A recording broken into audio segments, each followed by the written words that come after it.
नमस्कार साथियों, मैं सूरज छेत्री आप लोग सभी को फार्मिंग इंडिया यूट्यूब चैनल पे स्वागत करता हूं। साथियों, ये वीडियो आप लोगों के लिए बहुत ही खास होने वाला है क्योंकि इस वीडियो में आप लोगों को ऐसे दो मेडिसिनों के बारे में बताने वाला हूं। अगर आप लोग ये दो मेडिसिन अपने साथ रखते हैं तो मुर्गियों को आप लोग बहुत सारे बीमारियों से बचा पाएंगे, मुर्गियों को स्वस्थ रख पाएंगे। तो प्लीज़ आप लोग ये वीडियो पूरे लास्ट तक ध्यान से देखना। वीडियो में आगे बढ़ने से पहले मैं आप लोग सभी को एक छोटी सी रिक्वेस्ट करना चाहता हूँ।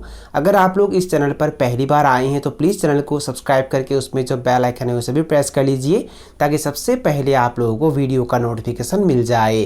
साथियों, अगर आप लोग मुर्गी पालन कर रहे हैं या अगर आप लोग मुर्गी पालन करने के बारे में सोच रहे हैं तो ये दो मेडिसिन अगर आप लोग अपने साथ रखते हैं तो मुर्गियों को आप लोग बहुत सारे बीमारियों से बचा पाएंगे, मुर्गियों को आप लोग स्वस्थ रख पाएंगे। अगर आप लोग मुर्गी पालन करते हैं या अगर आप लोग मुर्गी पालन करने के बारे में सोच रहे हैं तो एक नंबर में आप लोगों के पास एंटीबायोटिक मौजूद होना चाहिए। आप लोगों को वेटनरी दुकान से अच्छे क्वालिटी का एंटीबायोटिक खरीदना है। आप लोग टेट्रासाइक्लिन भी खरीद सकते हैं, नहीं तो लिग्जन पाउडर एंटीबायोटिक भी खरीद सकते हैं, नहीं तो रेस्ट्रिकल एंटीबायोटिक भी खरीद सकते हैं। अच्छी क्वालिटी का एंटीबायोटिक आप लोगों को खरीदना है और उसे अपने साथ रखना है। साथियों, अगर आप लोग एंटीबायोटिक अपने साथ रखते हैं तो अगर आप लोगों के आसपास के मुर्गियों में कोई बीमार दिखाई देता है या अगर आप लोगों के फार्म के मुर्गियों में कोई बीमारियों का लक्षण दिखाई देता है तो तुरंत आप लोग ये मेडिसिन मुर्गियों को दे सकते हैं और मुर्गियों को स्वस्थ कर सकते हैं। अगर आप लोग ये एंटीबायोटिक अपने साथ नहीं रखते हैं और अगर आप लोगों के आसपास वेटनरी दुकान भी नहीं होता है और जब मुर्गियों को कोई बीमार आक्रमण करता है तो ये मेडिसिन खरीदने में आप लोगों को दिक्कत हो सकता है। या अगर आप लोगों के नज़दीक में कोई वेटनरी दुकान होता है और मुर्गियों को जब बीमार आक्रमण करता है तब उस समय अगर वेटनरी दुकान में एंटीबायोटिक नहीं मिलता है तो मुर्गियां मर भी सकते हैं। तो इसीलिए पहले से ही आप लोगों को सावधान होना है, पहले से ही ये एंटीबायोटिक आप लोगों को मौजूद रखना है, अपने साथ रखना है। अगर आप लोग एंटीबायोटिक अपने साथ रखते हैं तो इसका मतलब ये भी नहीं कि हर समय मुर्गियों को एंटीबायोटिक खिलाना है। साथियों, हर समय मुर्गियों को एंटीबायोटिक नहीं खिलाना है। अगर आप लोग हर समय मुर्गियों को एंटीबायोटिक खिलाते हैं तो मुर्गियों का वजन कम हो जाता है, मुर्गियाँ अच्छे से दाना पानी नहीं खाते हैं और उनका रोग प्रतिरोध क्षमता भी कम हो जाता है। तो इसीलिए जब ज़रूरत पड़ता है तभी मुर्गियों को एंटीबायोटिक देना चाहिए। जैसे कि अगर मुर्गियाँ बीमार होती हैं तब उस समय आप लोग मुर्गियों को एंटीबायोटिक दे सकते हैं, या जब बीमारियों का समय शुरू हो जाता है तब उस समय आप लोग हर 15 दिन में 1 या 2 दिन मुर्गियों को एंटीबायोटिक दे सकते हैं। अगर आप लोग मुर्गी पालन करते हैं या अगर आप लोग मुर्गी पालन करने के बारे में सोच रहे हैं तो 2 नंबर में आप लोगों के पास विटामिन या मल्टीविटामिन मौजूद होना ही चाहिए।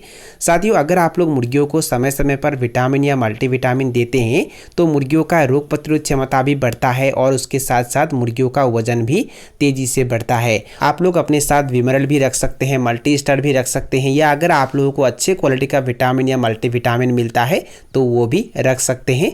अगर आप लोग विटामिन या मल्टीविटामिन मुर्गियों को समय समय पर देते रहते हैं तो मुर्गियां स्वस्थ रहते हैं, मुर्गियों का वजन भी अच्छे से बढ़ता है। साथियों, विटामिन या मल्टीविटामिन मुर्गियों को देते समय आप लोगों को ये बात ध्यान देना है कि अगर ज़्यादा गर्मी होता है तो उस समय मुर्गियों को विटामिन या मल्टीविटामिन नहीं देना है।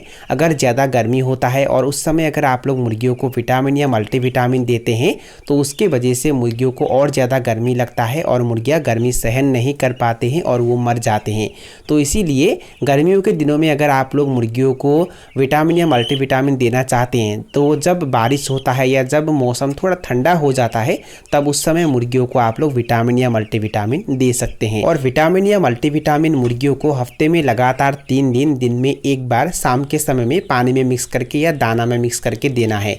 अगर आप लोग मुर्गियों के लिए घर में ही दाना बनाते हैं तो उस दाना में भी आप लोग विटामिन या मल्टीविटामिन मिक्स करके मुर्गियों को दे सकते हैं। अब बहुत सारे लोग शायद ये सवाल करेंगे कि आपने ये बताया है कि मुर्गियों को विटामिन या मल्टीविटामिन हफ्ते में लगातार 3 दिन देना है, तो अगर किसी दिन ज़्यादा गर्मी होता है और किसी दिन ठंड होता है तो इस समय क्या करना चाहिए? साथियों, इस समय आप लोगों को ये करना है कि जिस दिन गर्मी ज़्यादा होता है उस दिन मुर्गियों को विटामिन या मल्टीविटामिन नहीं देना है, जिस दिन ठंड होता है उसी समय देना है। अगर हफ्ते में 6 दिन ज़्यादा गर्मी होता है और सिर्फ 1 दिन मौसम ठंडा होता है तो सिर्फ 1 दिन ही मुर्गियों को विटामिन देना है। तो साथियों, यही थे कुछ जानकारी जो मैंने आप लोगों से शेयर किया।